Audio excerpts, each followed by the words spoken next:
ஒரு நாட்டின் அரசன் வேட்டையாடுவதில் மிகுந்த ஆர்வம் கொண்டவராக இருந்தார்.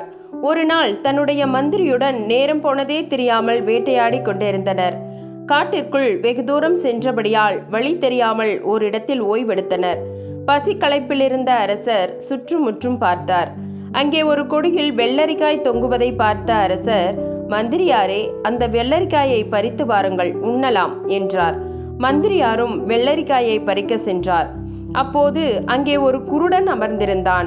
இவர்கள் பேசியதை கேட்ட குருடன், அது வெள்ளரிக்காய் இல்லை, குமட்டிக்காய், அதை சாப்பிட்டால் வாந்தி வரும் என்றான். குருடன் கூறியதை சோதித்து பார்க்க எண்ணிய அரசர் மந்திரியாரை உண்ணச் சொன்னார். அரசரின் சொல்லுக்கு கட்டுப்பட்ட மந்திரியாரும் அந்த காயை உண்டார். அந்த காயை உண்டதும் மந்திரியாருக்கு குமட்டிக்கொண்டு வாந்தி வந்தது. உடனே அரசர், இதற்கு என்ன தீர்வு என்று குருடனை பார்த்து கேட்டார். அது பக்கத்திலேயே ஒரு பச்சை இலை இருக்கும், அதை கையால் தேய்த்து வாயில் போட்டால் உடனே வாந்தி நின்றுவிடும் என்றான். குருடன் சொன்ன மாதிரியே செய்ததும் வாந்தி நின்றது.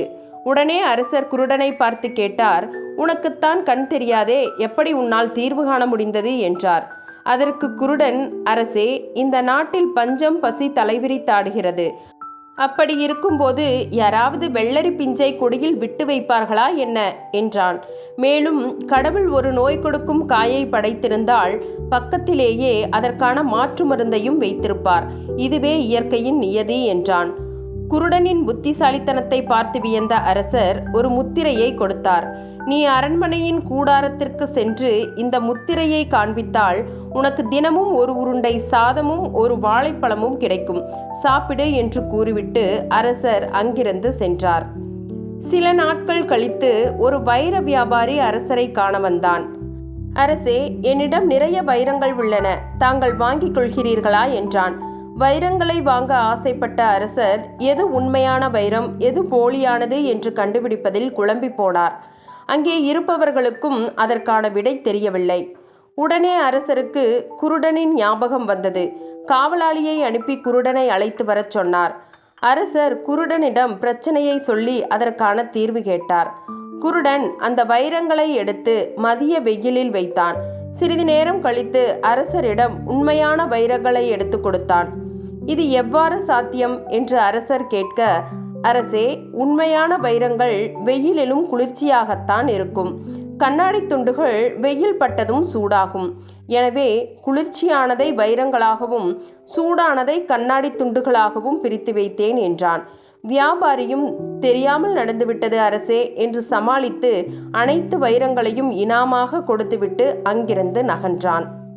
குருடனின் அறிவு கூர்மையை பார்த்து வியந்த அரசர் குருடனிடம் மற்றொரு முத்திரையை கொடுத்து, என் அரண்மனை கூடாரத்தில் இந்த முத்திரையை காண்பித்தால் உனக்கு 2 உருண்டை சாதமும் 2 வாழைப்பழங்களும் கிடைக்கும், சாப்பிடு என்றார்.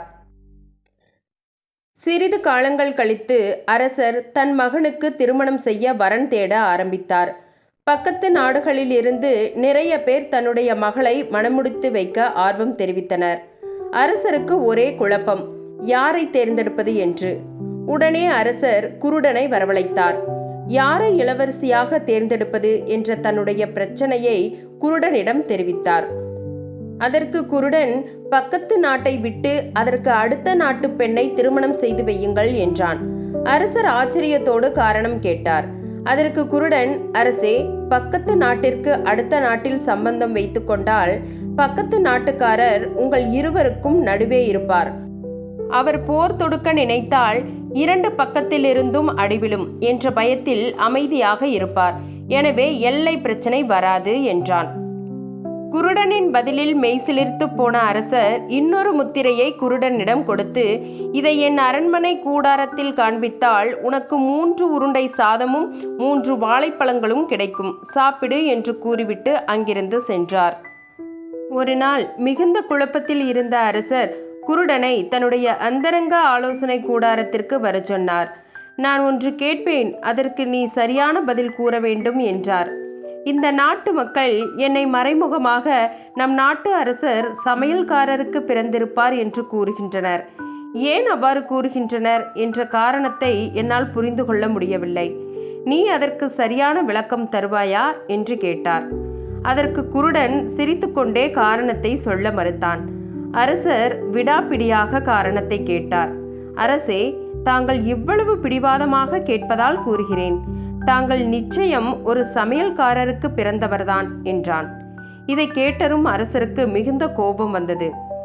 குருடனை பார்த்து, நீ சொல்வது மட்டும் தவறாக இருந்தால் நிச்சயம் தண்டிக்கப்படுவாய் என்றார். அதற்கு குருடன், அரசே, தங்களுக்கு சந்தேகம் இருந்தால் தங்கள் தாயை கேட்டு தெரிந்து கொள்ளுங்கள் என்றான். அரசரும் அவரது தாயிடம் தன் குழப்பத்திற்கான விடையை கேட்டான். அரசரின் தாய், ஆம் மகனே, இந்த நாட்டின் அரசர் இறக்கும் தருவாயில் அவருக்கு வாரிசு இல்லாத காரணத்தினால் அரசாங்க சமையல்காரராக இருந்த உமது தந்தை இந்த நாட்டின் அரசராக முடிசூட்டினார் என்றார். அரசர் குழப்பத்தோடு குருடனை பார்த்து, எனக்கே தெரியாத இந்த ரகசியம் உனக்கு எப்படி தெரிந்தது? என்னை எப்படி சமையல்காரரின் மகன் என்று கணித்தாய் என்று கேட்டார். அதற்கு குருடன் கூறினான், அரசே, முதல் நாள் குமட்டிக்காயை பற்றி சொன்னேன். அதற்கு தாங்கள் அளித்தது ஒரு உருண்டை சாதமும் ஒரு வாழைப்பழமும். இதுவே உண்மையான அரசனாக இருந்திருந்தால் தான் அணிந்திருந்த மோதிரத்தை பரிசாக தந்திருப்பார். இரண்டாவது முறை கோடிக்கணக்கில் வைரக்கற்கள் கிடைக்க வழி செய்தேன்.